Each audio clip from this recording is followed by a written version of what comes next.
امام بیہقی رحمہ اللہ تعالیٰ نے سنن الکبریٰ للبیہقی میں ایک روایت نقل کی ہے، داؤ مرضاکم بالصدقہ، اپنے بیماروں کا، اپنے مریضوں کا علاج صدقہ کے ساتھ کرو۔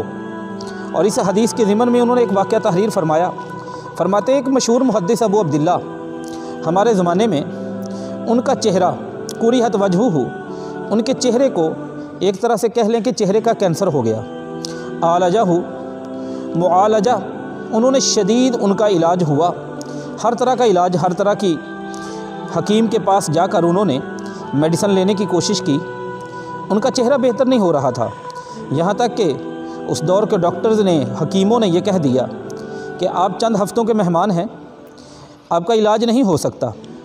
ابو عبداللہ نیشا پور میں آتے ہیں، وہاں پر ایک بہت عظیم محدث ان کی خدمت میں حاضر ہوئے، ان سے گزارش کی کہ میرے لیے دعا کیجیے، دعا کروا دی۔ یہ جمعہ کا دن تھا، خطبہ جمعہ، نماز جمعہ کی ادائیگی کے بعد ابو عبداللہ کے لیے دعا ہوتی ہے۔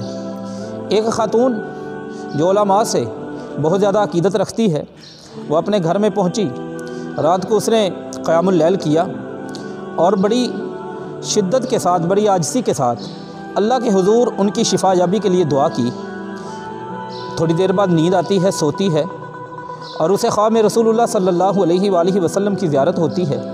اللہ کے پیغمبر محمد صلی اللہ علیہ وآلہ وسلم اس خاتون کو کہتے ہیں، جا کے ابو عبداللہ کو کہو وہ اللہ کے راستے میں خرچ کرے، اور اللہ کے راستے میں خرچ کرنے کی وجہ سے اس کی بیماری ختم ہو جائے گی۔ اگلے جمعہ میں اس عورت نے القت، ایک رقعہ، ایک کاغذ کا ٹکڑا لیا، اس پہ یہ سارا ماجرا لکھا اور اسی مجلس میں پیش کر دیا۔ ابو عبداللہ نے ان کی بات سن کر، کوئی لمبا چوڑا صدقہ نہیں، اس علاقے میں پینے کے پانی کی کافی زیادہ شدت تھی، ان لوگوں کے ضرورت مندوں کی ضرورت پوری کرنے کے لیے پانی کا انتظام کر دیا۔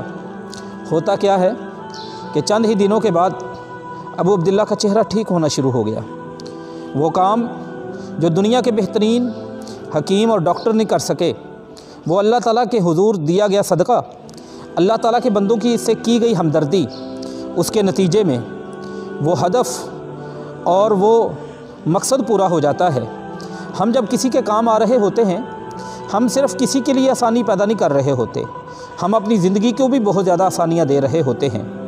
میں حیران ہوتا ہوں، لاہور میں دیکھیں، آپ کو گنگا رام ہاسپٹل نظر آئے گا۔ کون تھا گنگا رام؟ جس کا اللہ پہ ایمان نہیں، قرآن پہ ایمان نہیں، کعبہ قبلہ پہ ایمان نہیں، پیغمبر محمد رسول اللہ پہ ایمان نہیں صلی اللہ علیہ وسلم، قرآن پہ ایمان نہیں۔